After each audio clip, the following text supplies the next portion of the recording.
On a really serious note, one of the things we do here on Liquid Lunch is we have an open forum where we speak about the truth and we call out hypocrisy everywhere we see it.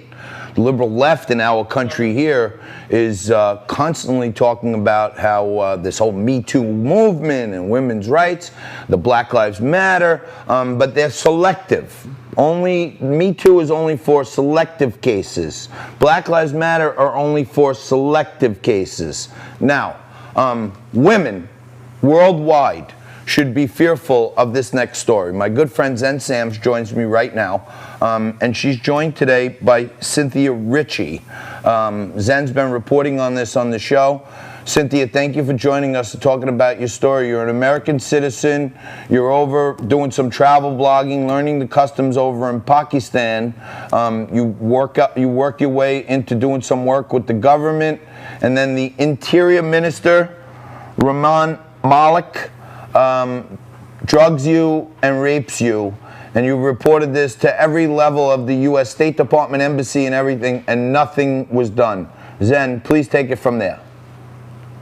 Cynthia, I heard your story, and a friend of ours, Shahal Khan, told me about this, and my heart immediately dropped and it sunk.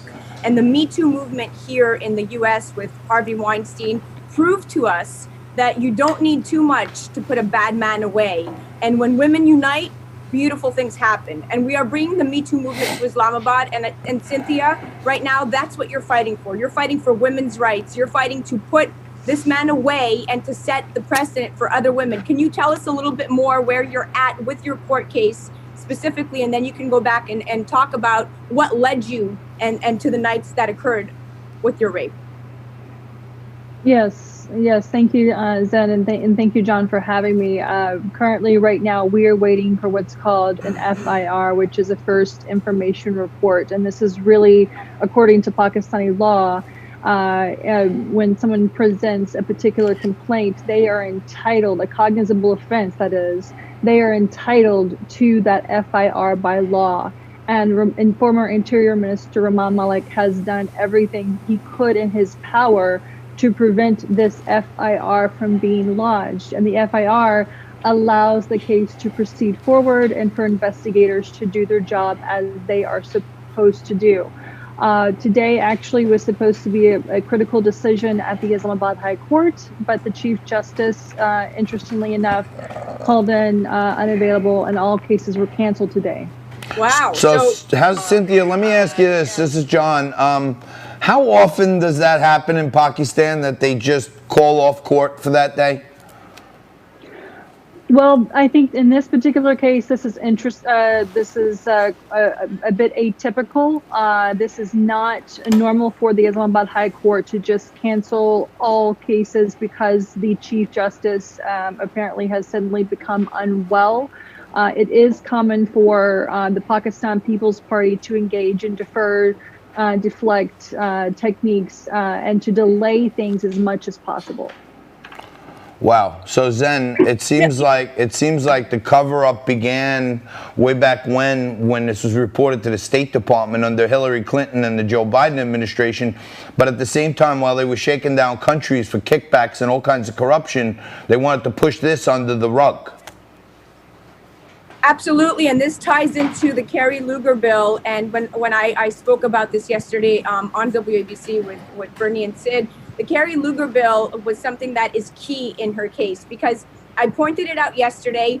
At this point right now, the Kerry Lugar bill was provided $1.5 billion to Pakistan, infused from the U.S. We were giving Pakistani government $1.5 billion under the Kerry Lugar bill between the years 2010 and 2014. Now, bin Laden was tactically taken out in 2011. So after giving them $1.5 billion after year one, then they gave us up where bin Laden was. That's my theory. When she went to report this case to the U.S. Embassy, they told her to be quiet.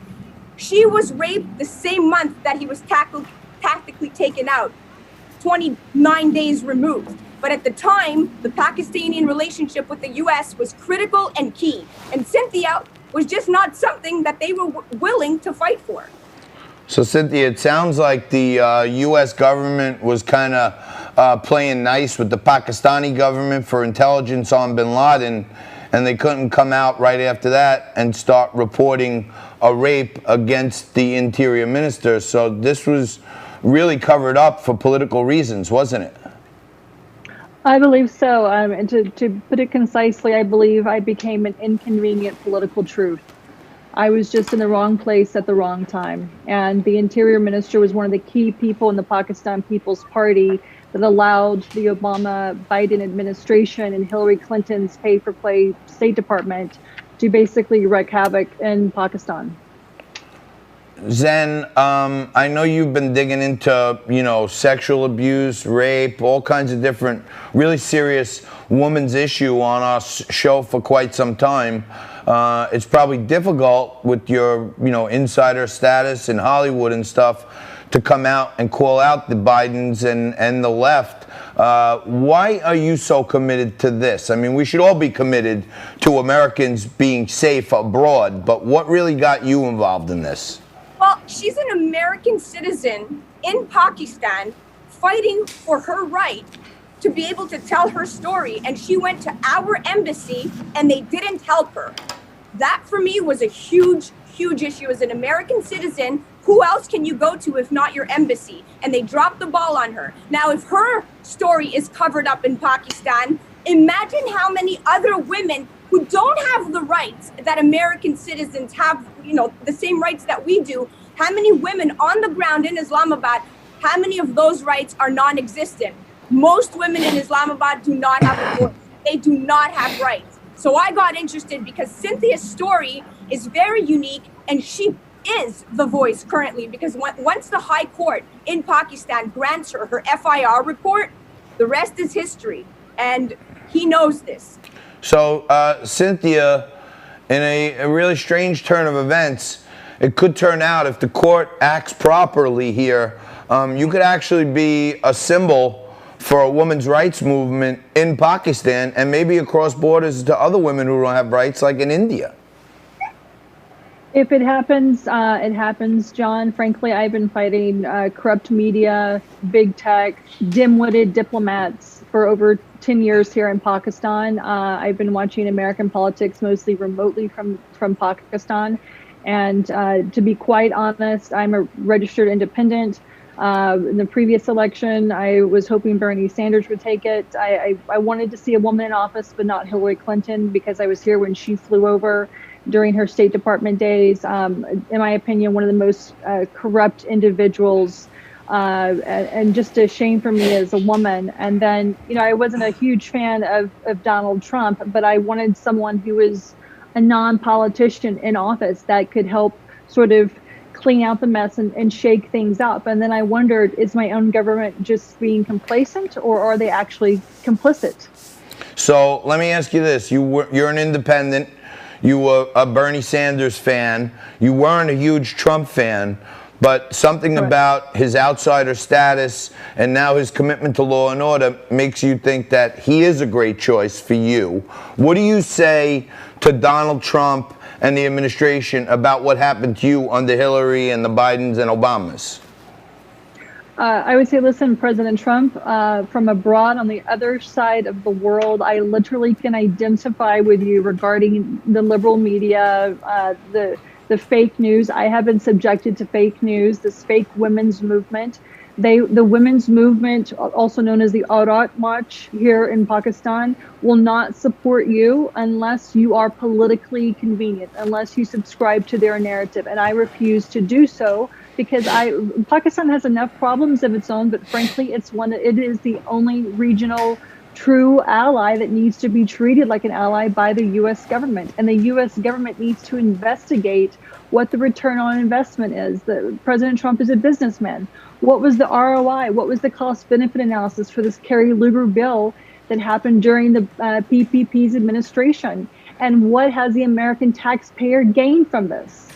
So yes, we should request an audit of the beneficiaries of that bill, because I promise you it was going straight into the PPP party. And let's make a note here that Rahman Malik was the PPP party. He was the former interior minister, and that party was accepting money from Hillary.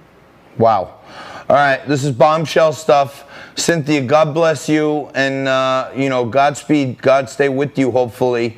And please report back to us as soon as the court decides to open again, and speak about your case. Thank you, and I just want to say a quick thank you to Ahmed Raza Kasuri and Emran Feroz and Associates, my legal team, who know PPP from the inside out. They have stuck with me throughout this entire summer of terror. And I just want to thank them for sticking by me and helping me to convey my truth. All right. Cynthia Ritchie from Pakistan, Xen Sams from New York, thank you both very much. You guys stick right there. We're going to kick off hour 2 in just a bit. Come back right after this.